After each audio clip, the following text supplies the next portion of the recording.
વિદ્યાર્થી મિત્રો, જય ગુરુદેવ, નમસ્કાર. કેમ છો વિદ્યાર્થીઓ? મજામાં ને? તો આજે હું તમારા માટે લઈને આવી છું ધોરણ 4નું ચેપ્ટર 5મું, જેનું નામ છે ઉખાણા.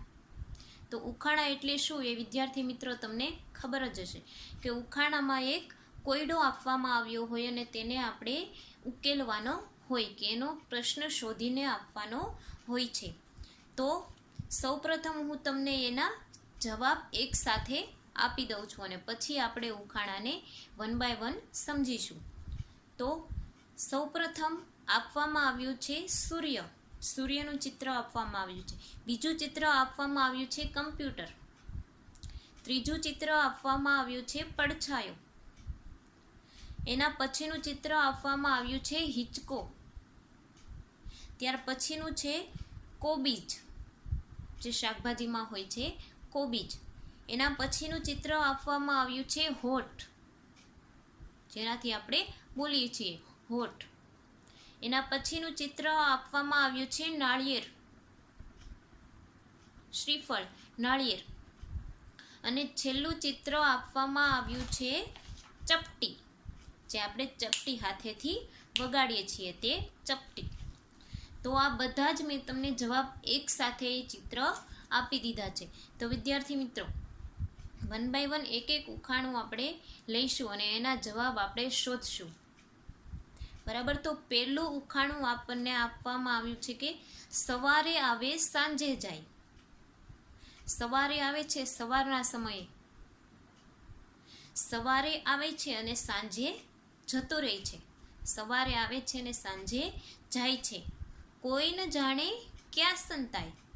કોઈ જાણતું નથી કે ક્યાં સંતાઈ જાય છે. સવારે આવે છે સાંજે જાય છે. કોઈ ન જાણે ક્યાં સંતાય. કોઈ જાણતું નથી કે એ ક્યાં સંતાઈ જાય છે. તો તેનો જવાબ છે સૂરજ. તમને લોકોને ખબર હશે કે સવારે સૂરજ ઉગે છે અને સાંજે આથમી જાય છે. સવારે ઉગે છે અને સાંજે આથમી જાય છે અને કોઈ જાણતું નથી કે ક્યાં સંતાઈ જાય છે. તેનો જવાબ છે કે સૂરજ. તો સૂરજનો સમાનાર્થી થશે રવિ. રવિ. અને સવારનો સમાનાર્થી થશે પરોઢ. એના પછી આપણે બીજું ઉખાણું જોઈએ કે એક પાન બીજું પાન, પાનની અંદર પાન.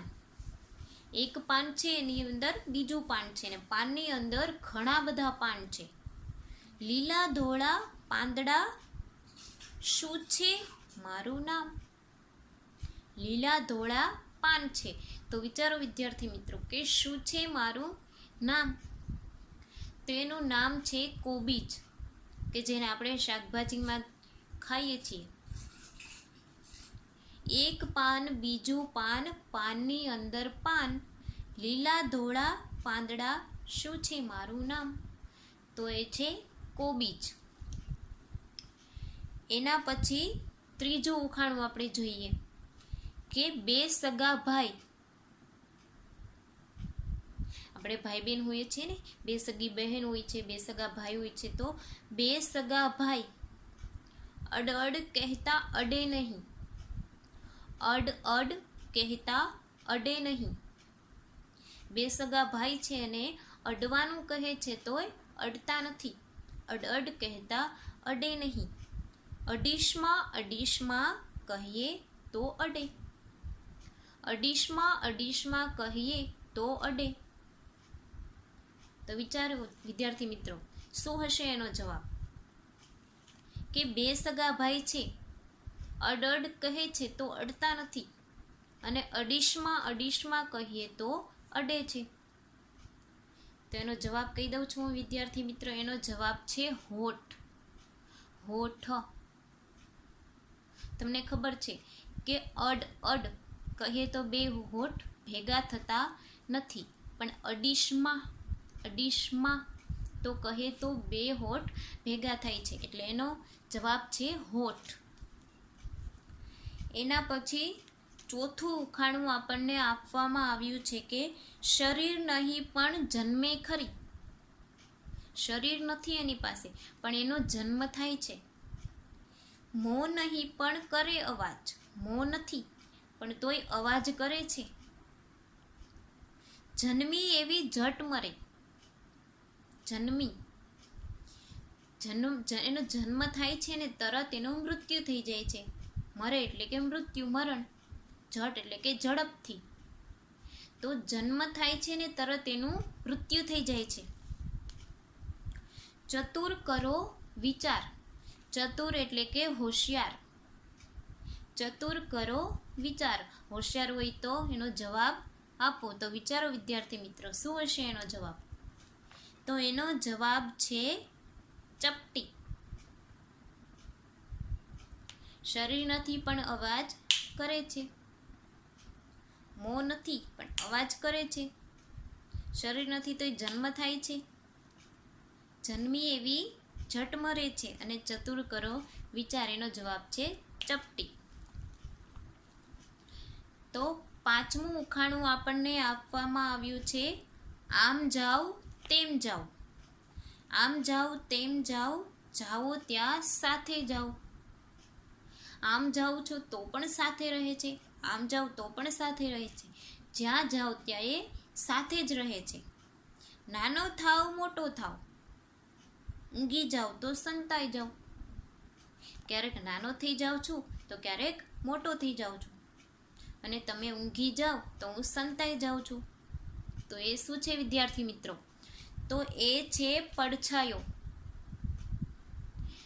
આપણે જ્યાં જઈએ છીએ ત્યાં આપણી સાથે હંમેશા કોણ હોય છે? પડછાયો. ક્યારેક નાનો થાય છે, ક્યારેક મોટો થાય છે. અને જ્યારે આપણે સૂઈ જઈએ છીએ ત્યારે એ સંતાઈ જાય છે. તો વિદ્યાર્થી મિત્રો, એનો જવાબ છે પડછાયો. એના પછીનું ઉખાણું આપણે જોઈએ. રહે વૃક્ષ પણ પક્ષી નથી. વૃક્ષ ઉપર રહે છે. વૃક્ષ એટલે કે ઝાડ. વૃક્ષ ઉપર રહે છે પણ પક્ષી નથી. ભરેલું છે જળ પણ ઘડો નથી. જળ ભરેલું છે પણ ઘડો નથી.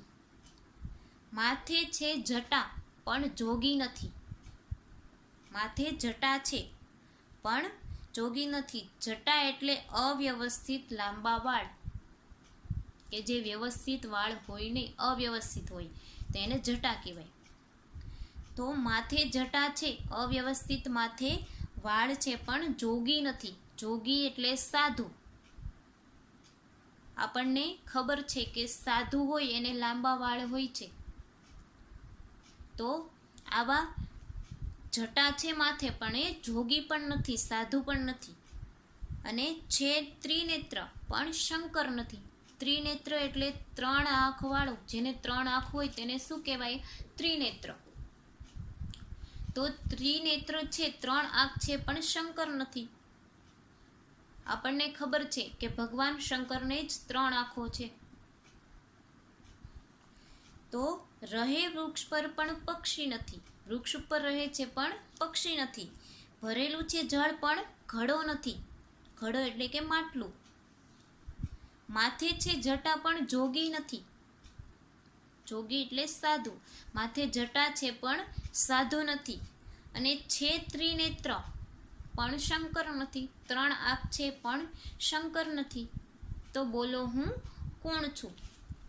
તો એનો જવાબ છે નાળિયેર. નાળિયેરને જટા હોય છે ને ઉપર છાલ.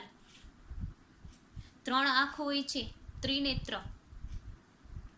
અને નાળિયેરીના વૃક્ષ પર રહે છે. તો એનો જવાબ છે નાળિયેર. એના પછીનું આપણે ઉખાણું જોઈએ. દુનિયા આખી ઘરમાં લાવે. આખી દુનિયા સમાય ઘરમાં.